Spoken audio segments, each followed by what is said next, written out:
the chronicles of medieval Europe, justice was not always blind. Sometimes it was theatrical. Sometimes it was brutal. And sometimes it turned its gaze upon creatures that could not possibly understand the weight of its judgment. Among these strange spectacles, one trial in particular has endured across centuries as both absurd and chilling: the trial and execution of a rooster in Basel, Switzerland, in the year 1474. At first glance, the case seems impossible to take seriously. A rooster accused of a crime that only human beings could be guilty of: murder. Yet in the legal culture of the late Middle Ages, animals were not beyond the reach of law. Across Europe, records survive of pigs tried for killing children, rats summoned to court for ruining crops, and even locusts placed under ecclesiastical condemnation for devastating fields. In this strange world, the lines between natural misfortune, divine punishment, and criminal intent blurred into one another. To prosecute a beast was, in the minds of the time, an assertion of human moral order over a chaotic and hostile world. The Basel rooster, however, was a unique case. Unlike pigs, which could maul a child, or rats which devoured grain, this bird's crime was not an accident of hunger or instinct. It was said to have crossed into the unnatural, laying an egg. A rooster, the male of the species, was accused of producing an object that should only come from a hen. In the eyes of the townspeople, this was no ordinary egg. It was an abomination, a violation of the natural law established by God. And from that violation, the people of Basel spun a darker fear, that the egg could hatch into a cockatrice, a mythical creature said to be born from a rooster's egg, incubated by a serpent or toad. The cockatrice was no harmless curiosity. It was a beast of legend, a hybrid of bird and reptile, whose gaze or breath could kill. To allow such a monstrosity to exist, even in the form of an unhatched egg, was to invite catastrophe. In a Europe where plague still lingered in memory, where famine and war stalked the land, people clung to order with desperation. Anything that defied nature was not merely strange, it was dangerous, even heretical. And so, the rooster became not simply a bird, but a symbol of menace, standing accused of harboring within itself the potential to unleash chaos upon the city. The trial was not treated lightly.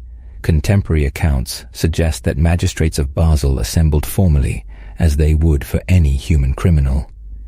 Witnesses testified that the rooster had indeed produced an egg. Learned men invoked scripture and natural philosophy, declaring that such an act could not occur without the hand of the devil. The court weighed the matter not as a joke, but as a deadly serious threat to civic and spiritual safety. For the medieval mind, the law was not merely about crime and punishment, it was about cosmic balance. To ignore the egg would be to ignore a rupture in the fabric of creation. To dismiss the rooster's act would be to allow Satan's trickery to fester unchecked. Thus, the verdict was inevitable. The rooster was guilty of a heinous, unnatural crime. It was condemned not simply as a beast, but as a vessel of evil. The sentence was death by fire. Execution by burning was a punishment reserved for heretics, witches, and the gravest offenders against God's law. That a rooster received such a sentence spoke volumes about how seriously Basel regarded the threat. To burn the bird was to cleanse the world of its pollution, to erase its offense with purifying flame, and to signal to heaven that the city had defended divine order. One can imagine the scene as townsfolk gathered to witness this bizarre execution. In an age before public entertainment was widespread, executions were theatre. Moral lessons played out before the eyes of the community. Children, merchants, clerics, and magistrates would have crowded into the square, watching as the unfortunate rooster was bound and placed upon the pyre. The fire was lit, and the bird shrieked in panic as the flames consumed it.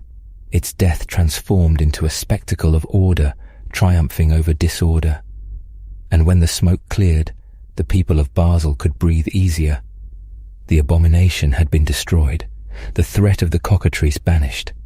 The city's obedience to divine law demonstrated. It was, for them, not a farce but a triumph of justice. Yet to us, centuries removed, the image is almost unbearable in its absurdity. A rooster, ignorant, innocent, incapable of the crime assigned to it, executed for a natural anomaly beyond its control. It is a window into a mindset where fear and faith coalesced into ritualized violence, where law was stretched to bind not only humans, but all of creation itself. The chronicles do not say whether the people of Basel felt pity for the bird. Perhaps they did not. Perhaps the satisfaction of restoring order outweighed compassion. Or perhaps, in the murmurs of the crowd, some wondered privately if they had gone too far. The records preserve only the judgment, not the doubts. What remains is a story that unsettles us, because it reveals how fragile the line between justice and cruelty can be. A community, convinced of its righteousness, destroyed a harmless creature in the name of safety. And in doing so, they left behind a tale that would outlive them all, a reminder of how fear, cloaked in the garments of law, can drive human beings to punish even the most innocent of creatures. For in Basel, in 1474, it was not merely a rooster that went up in flames. It was the human conviction that order must be defended at any cost, even at the price of reason itself. The spectacle of Basel's rooster execution was not an isolated absurdity, but part of a wider medieval tradition, the courtroom drama of animals. To understand why an entire city could gather to witness such a strange sentence, one must step into the mental world of the 15th century, where the natural and the supernatural constantly overlapped, and where the courtroom itself was a theatre of theology as much as of law. Animal trials were not rare curiosities. They were woven into the texture of medieval jurisprudence. Records from France, Switzerland, and the German states reveal pigs dragged to court for mauling children, cows accused of trampling, goats blamed for theft. These creatures were assigned lawyers, judges, and sentences as though they were citizens. To modernize, it is parody. To theirs, it was deadly serious. The logic was that animals too were part of God's order. If they transgressed, they must be punished, not only for justice's sake, but to keep the community free of sin's contagion. But the Basel rooster stood apart. Unlike a pig that had bitten in hunger, or vermin that consumed crops, the rooster's offense was supernatural. Its laying of an egg was taken not as simple anomaly, but as a deliberate intrusion of the devil into the world. And so the case bore not merely legal, but apocalyptic weight. It was not about a bird. It was about cosmic corruption. Witnesses testified with solemnity. They claimed to have seen the egg with their own eyes, and priests declared it an omen. The egg itself was destroyed, smashed and burned, lest it hatch into a creature of horror. Scholars later argued whether such an egg could even exist, or whether the townspeople had mistaken a malformed object, a growth, or even a hoax for an egg. But in 1474, there was no doubt. To them, the evidence was plain, and the conclusion inescapable. The trial became a civic ritual. Basel's magistrates, robed and grave, heard the charges as they would against a thief or murderer. The rooster, bewildered and squawking, stood at the center of the courtroom, its fate sealed by forces it could never comprehend. A lawyer, appointed for form's sake, might have spoken in its defense, perhaps suggesting that the creature acted without will, that it could not be held morally responsible. But such arguments could not stand against the weight of scripture and tradition. For if the rooster were spared, what message would that send? That nature's violations were to be tolerated, that the devil's work could go unanswered. The sentence of burning was more than punishment. It was purification. Fire was God's element, capable of cleansing the taint of witchcraft, heresy, and sin. To consign the rooster to flames was to symbolically burn away the evil that threatened Basel. The pyre was lit not just for a bird, but for the invisible forces that bird was thought to embody. The townspeople came not only out of curiosity, but of fear. Rumors must have spread quickly. A rooster laying an egg, a sign of the apocalypse. In their minds, the city was perched on the edge of disaster, and the trial was their bulwark. Children clutched their mothers' skirts, merchants muttered prayers, priests intoned warnings about vigilance against Satan. The fire crackled, the bird shrieked, and as its feathers blackened, the crowd could believe that Basel had been spared something darker. But beneath the surface, one wonders, was there unease? Did no one, watching the flames, whisper that the entire exercise was folly? Perhaps some did. Yet in medieval Europe, dissent carried risk. To question the trial was to question the magistrates, the church, and by extension the order of the cosmos itself. Safer perhaps to keep silent, to cheer the flames, to fold doubt into the collective act of justice. The chronicles that record the event do not laugh. They do not hint at parody or embarrassment. They describe the trial as fact, solemn and necessary. The Rooster's guilt to them was as real as any criminal's, and therein lies the disquiet for us, the realization that intelligent men, bound by fear and faith, could channel all the machinery of law against a creature that crowed at dawn. The execution of the Basel Rooster thus reveals more than the strangeness of the past. It reveals the fragility of reason when confronted with fear. For the citizens of Basel were not fools. They built cathedrals, traded across Europe, studied scripture and law. And yet, faced with an egg that defied their understanding, they turned to fire and judgment rather than curiosity and science. Their world left no room for accidents. Every anomaly was an omen, every deviation a threat. Centuries later, Enlightenment thinkers would cite cases like this as evidence of superstition's dangers. Voltaire himself, ever sharp in mocking clerical excess, pointed to animal trials as examples of human folly. But in 1474, Basel was not laughing. Its citizens were defending the boundaries of the possible, and in their defense, they killed a rooster. It is a moment that makes us ask, how often do communities, in their certainty, destroy the innocent to protect themselves from imagined dangers? How often does fear, dressed as justice, become cruelty? The Basel Rooster burned not because it had harmed anyone, but because people could not endure the thought of what it represented. And so, an animal became the scapegoat for human terror. And when the flames died down, what was left was not only ash, but silence. The bird was gone, the danger averted, or so they believed.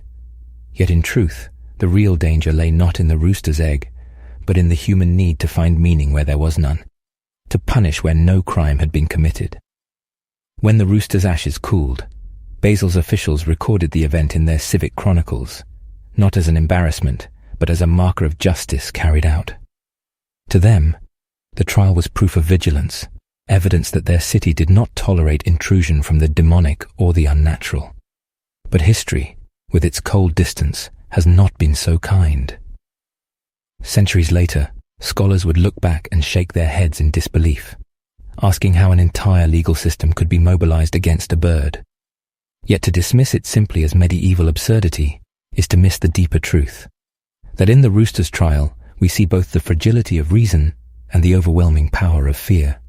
The Basel case reveals the legalism of medieval Europe in its starkest form.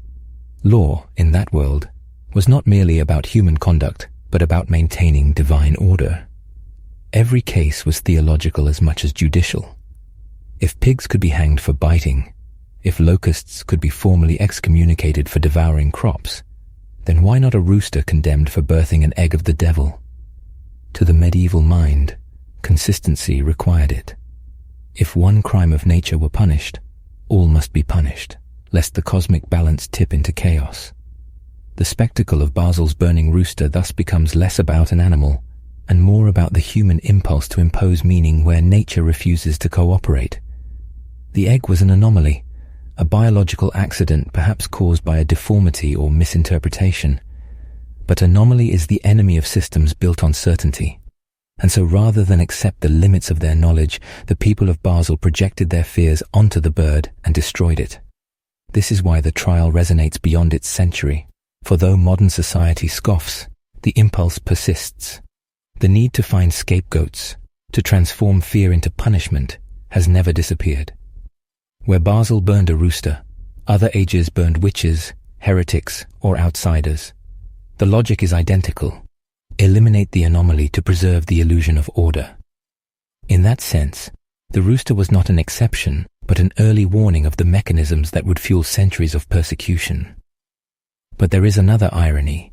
By punishing the rooster so publicly, Basel guaranteed that the creature it sought to erase would live forever in memory. Had the bird been quietly killed, the story might have faded. Instead, it was staged as theatre. Magistrates in their robes, witnesses swearing testimony, priests invoking scripture, a crowd assembled to watch. The very solemnity of the ritual ensured its survival. What was meant as an act of purification became, in the long run, an act of infamy. Imagine the silence after the flames died. The townspeople dispersed, reassured that the devil's plot had been thwarted. Mothers pulled children home, merchants returned to their stalls, priests muttered prayers of thanks. But perhaps in the shadows, some eyes lingered on the charred remains, wondering if justice had truly been served. Perhaps a boy, too young to speak his doubts, carried the memory into adulthood as a secret seed of skepticism. Perhaps the trial sowed not only fear but the beginnings of questioning, the faint, fragile cracks that centuries later would widen into enlightenment. For history remembers the rooster not as a monster but as a victim, and it remembers Basel not as heroic but as absurd. The trial stands as a mirror, reflecting the dangers of law when it abandons reason, of faith when it surrenders to paranoia, of communities when they sacrifice truth for the comfort of certainty. That is why the story endures. It is not about a bird, it is about us. The rooster, in its final cry, could not know that it would outlive its judges, but it has. 5 centuries later, its execution remains one of the strangest and most haunting episodes in Europe's long history of fear and ritual. The bird is ash, but the memory is fire still smoldering, a reminder that human beings, in their quest to defend order, can create cruelty more irrational than any chaos they seek to repel. And so Basel's rooster, condemned in 1474, lingers as both a caution and a curse. It reminds us that the line between justice and madness is thinner than we like to believe, and that once a community steps onto the path of fear, even a crowing bird at dawn can become an enemy of God.